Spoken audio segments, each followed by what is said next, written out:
at this point, it is really starting to feel like that song, Wake Me Up When September Ends, because between everything that has been going on this past month, with the anniversary of 9/11, between that and the young woman being unalived and that video going viral all over the internet, just seeing how scared she was and the way she balled up and cried, like between that and now Charlie Kirk, who was unalived and ironically both unalived through the neck, is kind of like a metaphor of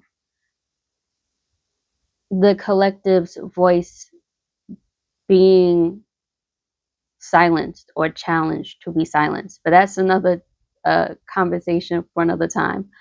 Um, Between all of that, it's just so much to handle. And on top of that, to see these batshit crazy liberals celebrating this man's murder, it's like, what kind of demon time are they on? And me personally, I am not on the right, I am not on the left.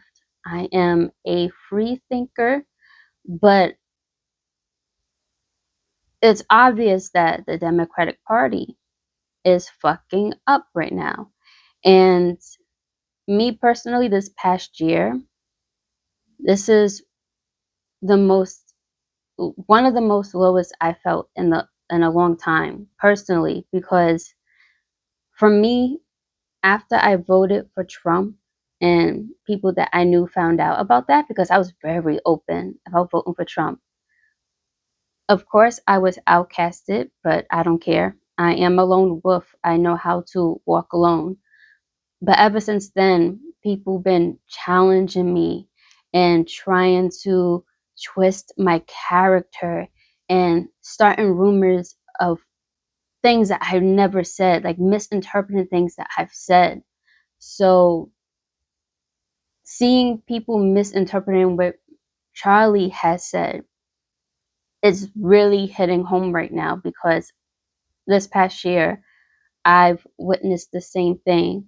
Um, so I'm gonna talk about that in this video, specifically when it comes to the Black American community. And also, I want to speak on this word empathy, because I feel like a lot of people are getting this word twisted and they are misinterpreting what Charlie was saying. And that's the problem with the internet. Y'all take short clips and run with it without looking at the whole context of what that man was saying. Um, so yeah, there's a lot that I want to say, but I'm gonna try to keep it short. But there's so much going on. First things first, like I said, I am not a Democrat. I am not a Republican. What I am is a free thinker, and I am someone who has voted for Trump. Now, growing up in the Black American community, if if you vote Republican, you are considered a Uncle Tom. If you're more of a conservative, you are considered like a racist or something. And you're supposed to vote blue no matter who. Don't think about it, just do it. And for someone who's a free thinker, that does not fly with me at all. So after voting for Trump, and when people found out about it, because I was really open on that, people just started challenging my character and started looking at me differently, although we all grew up with each other. Just I was just outcasted, which is pretty fine. Um, but my ideas, what I think, was definitely challenged. And I notice when it comes to the Black American community, no matter what you say, no matter how pure your intent is, they will find a way to still make you a racist. And that's what I'm seeing with the Black American community when it comes to Charlie and people who side with Charlie. Like, first of all, y'all don't even look at the whole context of what Charlie was saying when he was around. Yeah, take these little clips and run with it. And that's the problem. There are people who are making videos talking about, oh, I never heard of Charlie until just the other day. And I saw some videos of him. And I don't know how y'all can mourn for him when he was a racist and blah, blah, blah. First of all, if you was never watching his videos and you're just going off of clips, why are you quick to make a video about him when you don't know that much information? Y'all are just so loud and wrong. So me, I never, I've seen a couple of Charlie's videos, but I never really watched him like that because there's just so much going on and I have my own life to live and there's only so much videos that I can watch online, and at the same time giving myself space from being online and like just doing what I got to do and live my life. But I've seen a couple of his videos. There's some things that I didn't agree with, but I never once had a thought of him being like a racist or he should be unalive for his own opinions. Um, but there was some, I never really followed him like that, but there was just some videos that I saw of his. Now, one of the videos that people are going off of saying that he's a racist is this video where he's talking about DEI hires, and if he was to get on a plane and he sees a black pilot, it kind of messes him up because now he's thinking like, is this person a DEI hire, or was this person hired because they're really good at flying planes? And I think it was because I don't know what plane company was talking about hiring more people of color because of DEI. I don't know what company was saying that, but I know that was a thing. So that's why that's why he said what he said. And I agree with that. Like, I don't even like planes as it is. Now, if I'm getting on a plane and the pilot was hired because of DEI, I don't know if I'm gonna get on that plane because I don't know, like, are you really good at what you do? Like, my life is on the line here. Like, mm-mm. But people are really sensitive. They took what he said and just twisted. And it's just like, that's the problem. And instead of coming to the table and having a conversation with somebody about this, they rather just be like, oh, you're a racist, this, that, and the third. Now, if I was to say that to somebody I know, like, if I get on a plane, if I'm getting on a plane, and I don't like planes as it is, I'm getting on a plane and the person that's a pilot was hired because of DEI, and I turn back around, like, I'm not getting on this plane, like, that person, whoever I'm speaking to, will call me a racist or whatever, instead of just like really hearing me out. Like, would you want to get on a plane with a pilot being only hired because of the color of their skin and not because of like whether they're really, really good or not? I feel like DEI was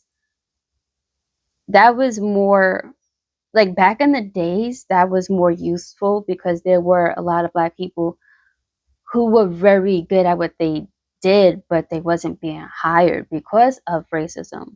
And we've came a long way since then. And now this DEI thing is being used very, very loosely and it's being abused. But it's like people don't want to come to the table and have a conversation with you. They just automatically want to call you a racist. So you have a lot of Black Americans online pinning Charlie as a racist when they haven't even bothered to sit down and watch a full video of his or talk to someone who leans more on that side and like try to figure out where that person's head at. Like, why would you not want to get on a plane with a pilot who was a DEI hire? It's like no one wants to talk. They just want to call you a racist and all that stuff. And it's a sad thing that's going on because a lot of Black Americans who have voted for Trump and who lean more conservative, Republican, or whatever, it's like we all grew up with each other. So to automatically just outright call your own brothers and sisters, cousins, whatever, a racist without even like hearing them out, like this is like y'all are the ones that are causing this division. What's wrong with Black Americans leaning more conservative or voting Republican? Like, what's wrong with that? Like, what's wrong with Black Americans being open minded to other parties and other politics and just the way of living? Like, I don't get it. I don't get it. The the higher ups did a real good number on the Black American community because for those who don't know, a lot of our ancestors were very much conservative. And if they were around, they would be voting Republican for sure, for sure. A lot of our ancestors were very much so conservative. Um, and a lot of them were Christians. That's another story for another time because I do know that Christianity was forced on our people. Particularly like with me being Indigenous American and knowing the history of that. Um, I do know that was forced on my people, but still, for the most part, our ancestors were very much so conservative. And if they was around, they would be looking at us like, what the hell has happened? Um, Me, I'm not a Christian. I'm very spiritual. I got my tarot decks right above me. So, but still, even I have different views from someone like Charlie. But I was never that like triggered by the things that he was saying. I never saw him as a racist. I got what he was saying with a lot of things. And on top of that, he was friends with a lot of the Black conservatives on YouTube in that space. So when I hear people saying, "Oh, he's a racist," it's like, yeah, I clearly didn't know the man because if you looked at his track record, everything that he's done and who he collaborated with, who he was friends with, you will see that he was not like a racist. And what he was saying was true. Like when it comes to Black Americans, we have more of an opportunity now to make it. Like we don't need to be on government assistance and all that to get by. Like we are in a better position than our ancestors were, who the ones who were like the slaves and whatnot. Um, we are in a way better position than them. We should not be holding on to something. Yeah, remember, of course, but like we should not be walking around like we're still in shackles or anything. That's where he was getting at. And if you can't see that, then I'm sorry that your mind is you're just so closed, like in a cage. I'm sorry that you're still in a cage because it's pretty much common sense. We're not in the times that our ancestors were in. We have so much opportunities now to be millionaires. And if you don't see the opportunity, then that's on you. Um, he shouldn't be called a racist, and the people who followed him who follows him should not be called a racist and a KKK. Like that word KKK and racist and Nazi, that's another thing y'all using. Y'all do not know what a Nazi really is. Y'all do not know what a KKK really is. Like, we live in such a privileged society right now. It's like, y'all wouldn't know what danger is until it hits you in the face. And there is danger right in front of y'all, and y'all don't even see that, especially with the Democratic Party. It's like they have so many different agendas going on. It's like they want to see America fall. And for some reason, y'all cheering that on, which is crazy. And y'all cheering on a man's murder. Like, it doesn't make any sense. One more thing that I want to say about the Black American community before I move on to what I got to say next. And there's so many things that I want to say about the Black American community, but this would be a long ass video. But what I do see is that you guys are clinging on, not everybody, just the ones that are still stuck in a cage. Y'all are clinging on to this race thing because it's like the only thing that this Black community has left. Like, that's the only privilege. Mind you, we have a lot of opportunities now. But as far as like having a upper like hand on things, this is like, it seems like this race thing is the only prized possession that y'all have left. Um, just calling anybody and anything a racist, just so y'all can get y'all way with things. It's getting so tired. It's getting so tired. And I'm not saying that racism doesn't exist no more, because there's still some racist people out here.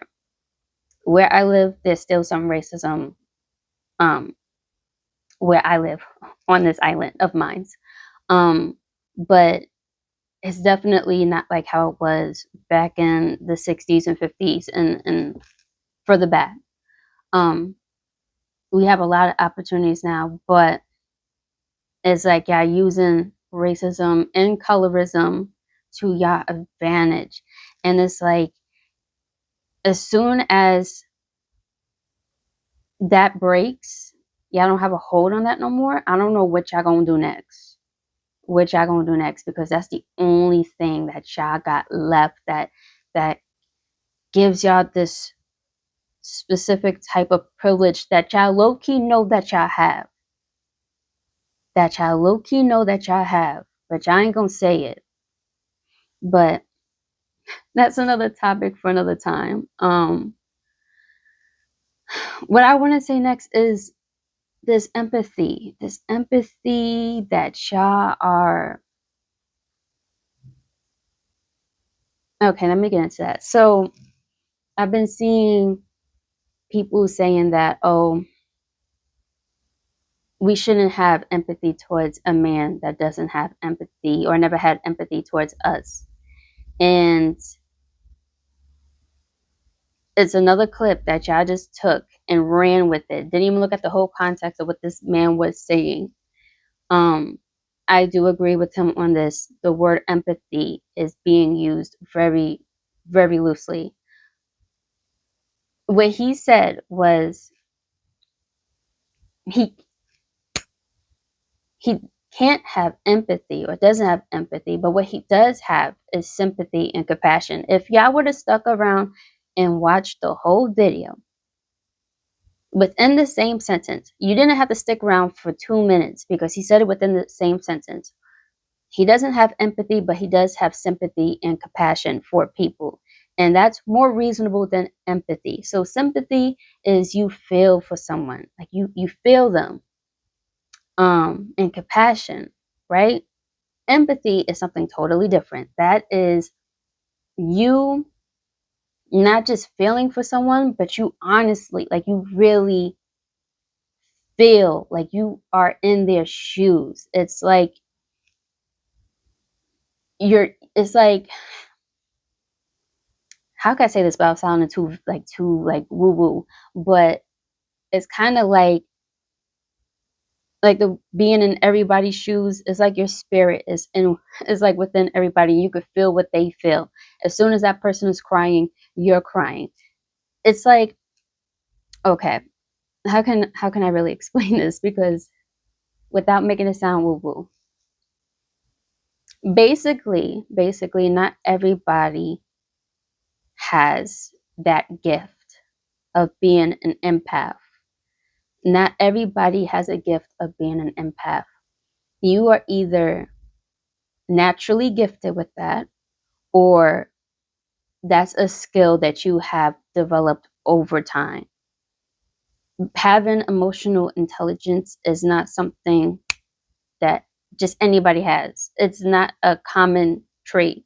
That's a skill that's either developed, or that is something that was just naturally gifted to you, because not everyone is a goddamn empath. Like, that's why not everyone, there are a few people who cannot be in a crowd, because you literally feel everybody's emotions. It's like you can hear people's thoughts. You know what they're going to say before they say it. Like, you really feel their energy. You feel everyone's aura. It's like, it's like it's like you literally being in everybody's shoes.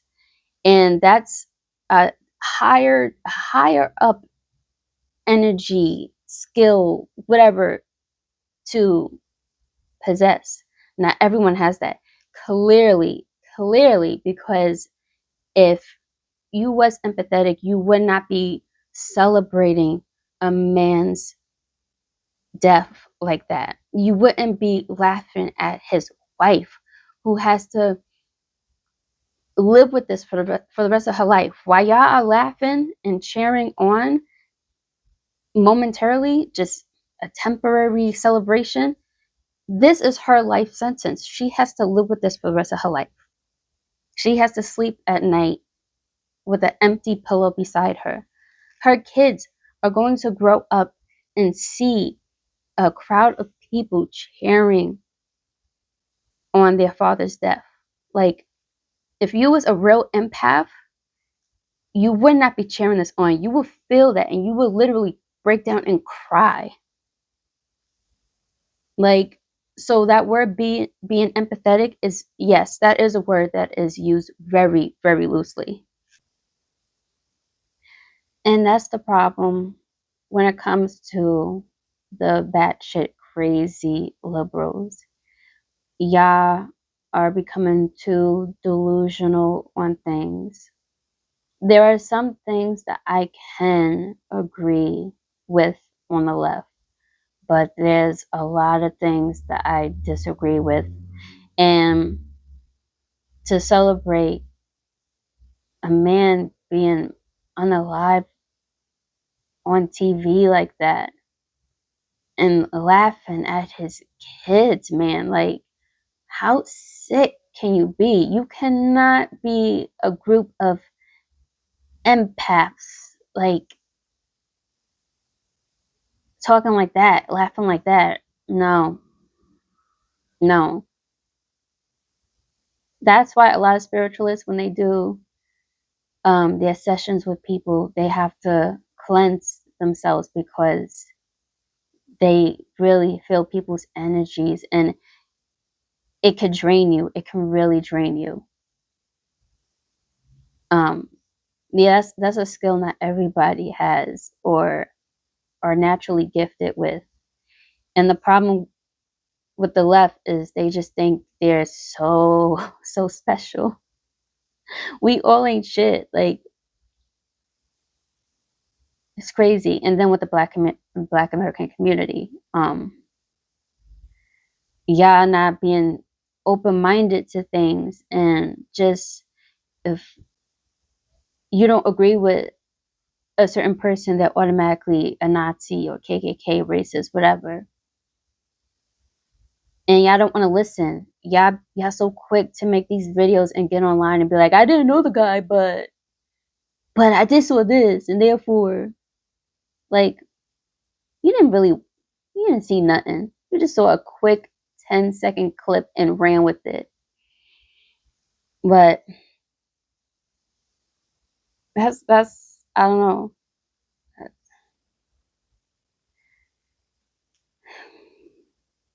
It's This past month has been very draining, very draining. And like I said in the beginning, like personally for me, this past year alone was like one of the lowest I felt in a long time, because even my character was being challenged. And I don't mind that, but like there were some people twisting my words, saying things that I've never said.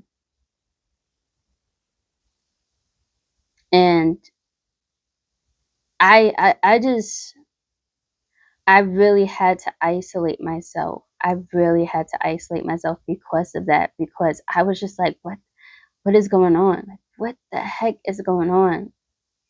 Um, I don't even know if I want to talk about that. I'll say that for another video, because something that I did went through was was really cutthroat and really deep. Not physical, but just like something that somebody spread about me, like a rumor, something that I said that I never said. And it really hurt me. It really hurt me. And seeing that girl be unalived on the train like that, and how she like balled up. Now, of course, I never went through that, obviously, because I'm still here. But just looking at her and how she balled up like that and how scared she was, that's in a strange way, that's how I felt when I got isolated. And it's not to make this sound woo woo, but between her and Charlie both being unalived through the neck, that was really symbolic. It's like people trying to quiet our voice. And like, yeah, this past month, it's just been very hard. But I had to get on here and get this off my chest, because it's like, what is going on? I don't know. This world is it's really sick.